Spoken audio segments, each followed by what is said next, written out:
जय शिवराय मित्रांनो शेतकऱ्यांच्या शेतामध्ये सोलर पंप लावत असताना खडी रेती वाळू सिमेंट किंवा इतर मटेरियल कोणाचं किंवा सोलरचं मटेरियल आणण्याची जबाबदारी वाहतूक नेमकी कोणाची हा एक शेतकऱ्यांना पडलेला प्रश्न आणि याच्याच संदर्भातील काही महत्त्वाची माहिती आजच्या व्हिडिओच्या माध्यमातून जाणून घेण्याचा प्रयत्न करणार आहोत।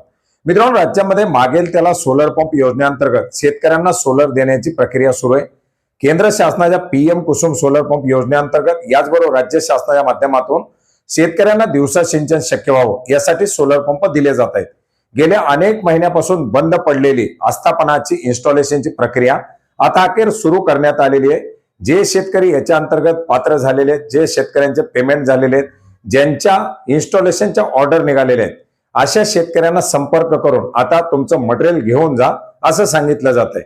शेतकऱ्यांना ज्या ठिकाणी वितरकाचं गोडाऊन आहे त्या गोडाऊनच्या ठिकाणावरून आपलं मटेरियल घेऊन यावं लागत आहे। आलेलं मटेरियल इन्स्टॉल करण्यासाठी 2-3 पोती सिमेंट रेती वाळू जे काही लागेल ते मटेरियल सुद्धा त्या ठिकाणी द्यावं लागत आहे।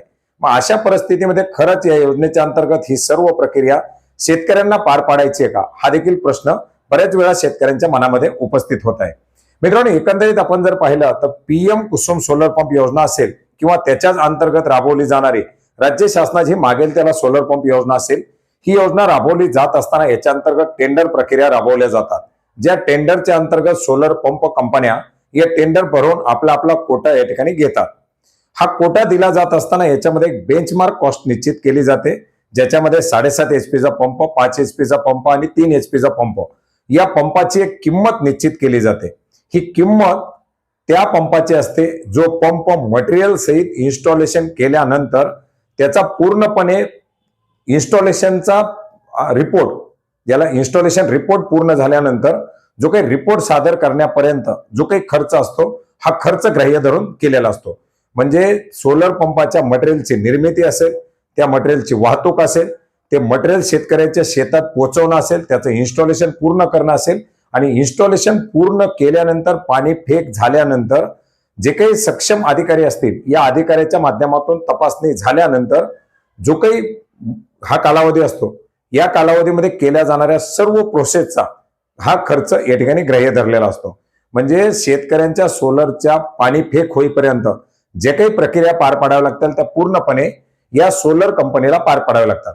मग याच्यामध्ये टेंडर भरली जातात, कंपन्या आपला कोटा घेतात, या कंपन्या पुन्हा जिल्हानिहाय एक वितरक शोधतात, ज्या वितरकाकडे जागा असेल गोडाऊन असे वितरक त्या ठिकाणी नेमले जातात, त्या वितरकाकडे आपलं मटेरियल दिलं जातं, त्याच्या अंतर्गत पुन्हा 2-3 इन्स्टॉलेशन करणाऱ्या टीम उभा केल्या जातात आणि ते इन्स्टॉलेशन करणाऱ्या टीमच्या माध्यमातून ही प्रक्रिया पार पाडली जाते।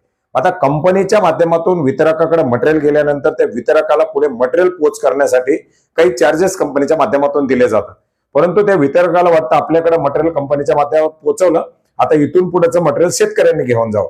मग जर गरज असेल तुम्हाला तुमचा सोलर पंप लवकर लावायचा आहे तर तुमचं मटेरियल घेऊन जा असं सांगितलं, त्या प्रत्यक्ष सांगितलं जातं। याच्यामध्ये कुठलाही शब्द बदल होत नाही। शेतकऱ्याला वाटतं आपला सोलर पंप लवकर लागवा, आपलं मटेरियल आपण घेऊन यावं म्हणून मटेरियल घेऊन येतो। आता त्याच्यामध्ये पुन्हा फूटतूट झाली, वाहतुकीचा खर्च, या सर्व बाबीची काळजी सुद्धा शेतकऱ्यांना घ्यावी लागते। आता इथून पुढे जे काही इन्स्टॉलेशन करायला येतात ते साहजिकच वितरकाच्या माध्यमातून त्या सोलर पंपाबरोबर त्या सोलरच्या मटेरियल बरोबर रेती सिमेंट जर दिलेलं असेल तर ठीक आहे, नसेल ते इन्स्टॉलेशनची आलेली टीम त्या शेतकऱ्याला सांगतात की उद्या तुमचं इन्स्टॉलेशन आहे, सर्वात प्रथम तुमचंच इन्स्टॉलेशन करून देतो, तुमची ओळख आहे, तुम्ही परिचयातले अमुकने तमुकने सांगितलं म्हणून तुमच्या शेतात आलो, उद्या 2 सिमेंट 2 पोती रेती 2 पोती वाळू खडी हे सगळं तयार ठेवा, 1000-2000 आम्हाला द्या, जेवायचा वगैरे खर्च करा किंवा जेवायची तयारी करून ठेवा, आम्ही तुमचं इन्स्टॉलेशन करून पूर्ण जातो। मग आता शेतकऱ्याला वाटतं बरं झालं हे अमुक तमुकच्या वळकीमुळे येत आहेत, आपलं सोलर उद्या उभा करतायत। शेतकरी साहजिकच वाळू खडी मुरुम त्यांना जे काही लागेल ते देतो, त्यांचा खाण्यापिण्याचा खर्च करतो, वरून 10-5 रुपये हातात देतो आणि ही सर्व प्रक्रिया पार पाडून घेतो। मग याच्यामध्ये जे काही मेन प्रावधान केलेले आहेत, मेन जे काही याच्यामध्ये बाबी ऍड केलेले आहेत त्या बाबी पूर्णपणे या ठिकाणी भ्रष्टाचार म्हणून आपण ओळखले जाऊ शकतो। याच्यामध्ये रेती असेल, खडी असेल, वाळू असेल, सोलरचं इन्स्टॉलेशनचं, वाहतूक असेल, ट्रान्सपोर्टेशन ज्याला आपण म्हणतो, हा सर्व खर्च त्या सोलरच्या दिल्या जाणाऱ्या किमतीमध्ये समाविष्ट असतो। आणि जर हा वरून जर खर्च कुठं शेतकऱ्याकडे मागितला जात असेल तर साहजिकच शेतकरी याच्या विरुद्ध तक्रार दाखल करू शकतात। परंतु सध्याची राज्यातील परिस्थिती काय की सोलर जर लावायचं असेल तर या सर्व 12 भानगडी कराव्याच लागतात।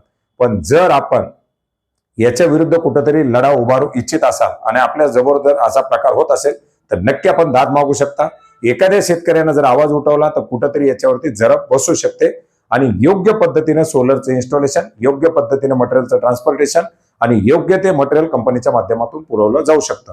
त्याच्यामुळे खडी, रेती, वाळू, सिमेंट किंवा वाहतुकीचा खर्च हा शेतकऱ्यांकडे नसतो. विचारल्या गेलेल्या प्रश्नाचं हे तुम्हाला समजेल असं उत्तर होतं. धन्यवाद.